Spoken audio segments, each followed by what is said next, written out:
Hi అండి, నమస్తే. Welcome back to మన ఇంటి రుచులు. ఈరోజు మన వీడియోలో గులాబ్ జామ్ పిండి వాడకుండా ఇంట్లోనే చాలా ఈజీగా అండ్ టేస్టీగా ఉండే గులాబ్ జామ్లను ఎలా చేసుకోవాలో చూద్దాము.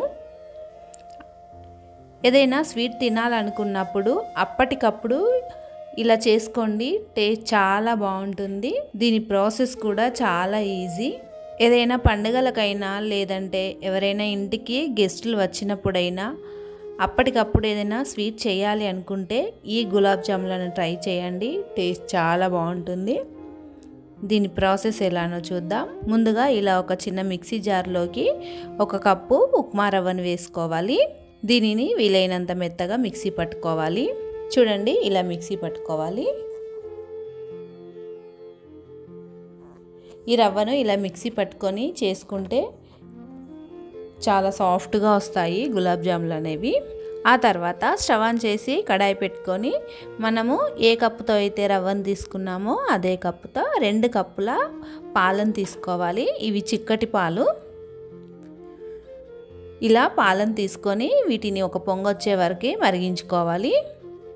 చూడండి, ఇలా పాలు పొంగుతున్నప్పుడు ఇందులోకి కొద్దిగా ఇలాచి పొడిని వేసుకోవాలి. ఆ తర్వాత మనం ముందుగా మిక్సీ పట్టి పెట్టుకున్న ఈ రవ్వను ఇందులోకి వేసేసుకోవాలి.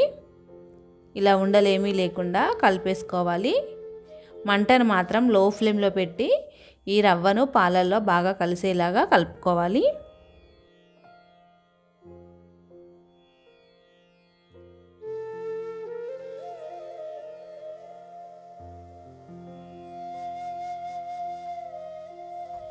ఇలా పాలల్లో రవ్వను బాగా కలుపుతున్నప్పుడు కొద్దిగా నెయ్యిని కూడా వేసి కలుపుకోవాలి.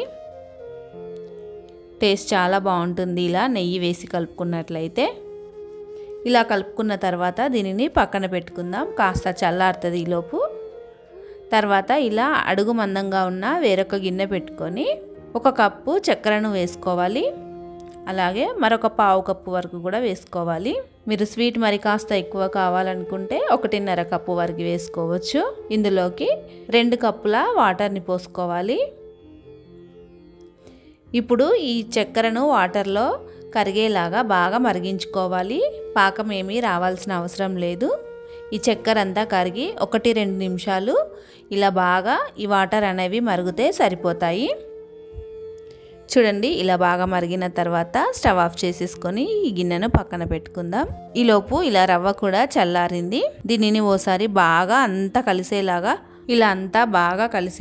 కలుపుకోవాలి. ఇలా అంతా బాగా కలిసేలాగా కలుపుకున్న తర్వాత చేతికి కాస్త ఆయిల్ కానీ నెయ్యి కానీ ఇలా రాసేసుకొని వీటిని చిన్న చిన్న ఒక ఉసిరికాయంత సైజులో ఇలా రౌండ్గా చేసేసుకోవాలి.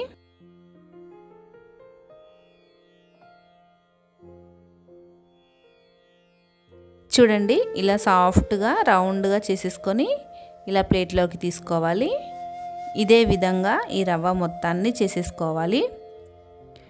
చూడండి, అన్నీ కూడా ఇలా చేసుకున్న తర్వాత ఇప్పుడు స్టవ్ ఆన్ చేసి కడాయి పెట్టుకొని వీటిని ఫ్రై చేసుకోవడానికి సరిపడా ఆయిల్ని వేసుకోవాలి. చూడండి, ఇలా ఆయిల్ వేసుకొని బాగా వేడి చేసుకోవాల్సిన అవసరం ఏం లేదు. ఇలా ఆయిల్ మీడియంగా వేడైన తర్వాత వీటిని ఇందులోకి వేసేసుకోవాలి. నిదానంగా మంటను లో టు మీడియం ఫ్లేమ్లో పెట్టి నిదానంగా వీటిని ఫ్రై చేసుకోవాలి.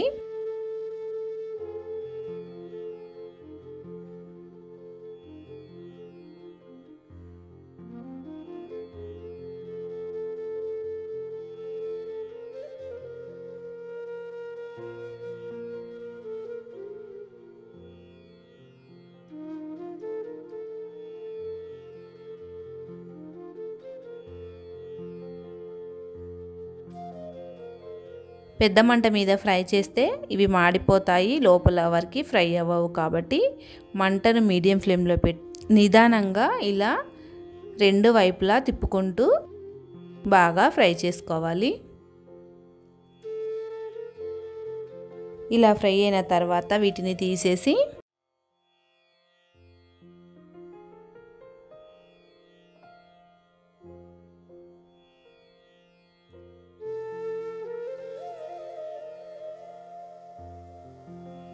మనం ముందుగా చక్కెరను కరిగించి పెట్టుకున్నాం కదా, అందులోకి వేసుకోవాలి.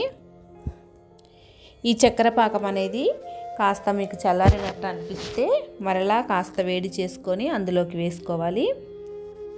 నేను కాస్త మళ్ళీ గోరువెచ్చగా చేసి అందులోకి వేస్తున్నాను.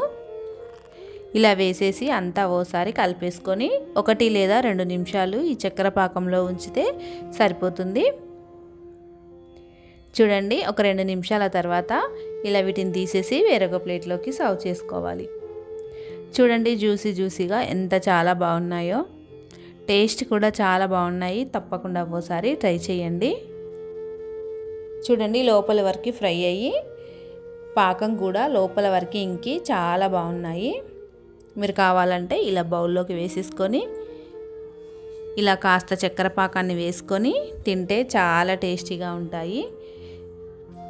చూసారు కదండి, ఈ వీడియో చాలా ఈజీగా చేసుకునే ఈ గులాబ్ జామ్ రెసిపీ మీకు నచ్చినట్లయితే మీ ఫ్యామిలీ అండ్ ఫ్రెండ్స్కి షేర్ చేసి మన ఛానల్ని సబ్స్క్రైబ్ చేసుకోండి.